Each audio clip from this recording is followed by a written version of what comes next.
కంకణం కట్టుకొని చాలామంది పెన్షనర్స్కి 40%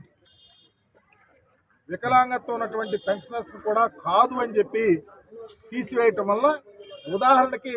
బాపట్ల జిల్లాలోనే 3800 చిల్లర పెన్షన్లు తీసేశారని ఆవేదన చెంది ఆయన 2 కాళ్ళు లేకపోయినా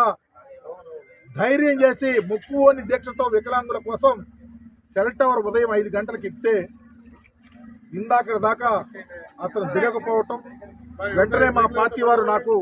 మా నాయకుడైనటువంటి కోన రఘుపతి గారు ఆదేశించి తక్షణమే వెళ్ళమని చెప్పటం, ఆయన చెప్పిన వెంటనే ఇక్కడికి రావటం, మా నాయకులందరూ కలిసి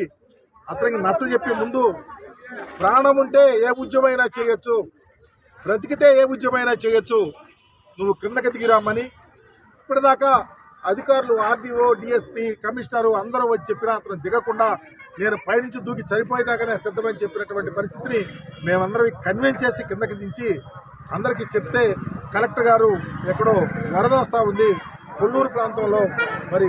ఇల్లు మునిగిపోతా ఉండే పరిస్థితి ఉంది, చూసుకోవటానికి వెళ్తున్నానని చెప్పడం వల్ల ఆర్డీఓ గారి పంపించారు. ఆమెకు కూడా చెప్పాం ఇది రాష్ట్ర వ్యాప్తంగా చేయాల్సిన పని కాబట్టి మీరు మీ లెవెల్లో మీరు రేపు టెస్టులు చేస్తాకని చెప్పి కొంతమందికి నోటీసులు ఇచ్చారు. 40% ఇంతమంది ఉంటే ఇప్పుడు ఎట్లా మారుతుంది,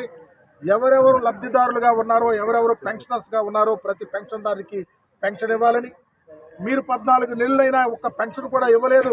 దాన్ని ఆలోచించి చాలామంది వృద్ధులు వికలాంగులు అనేక మంది పెన్షన్స్కి ఎలిజిబిలిటీ ఉండి కూడా రావటం లేదు, వారికి కొత్త పెన్షన్లు ఇవ్వమని, జగన్మోహన్ రెడ్డి గారు ఇచ్చిన ప్రతి పెన్షన్ని నిలిపి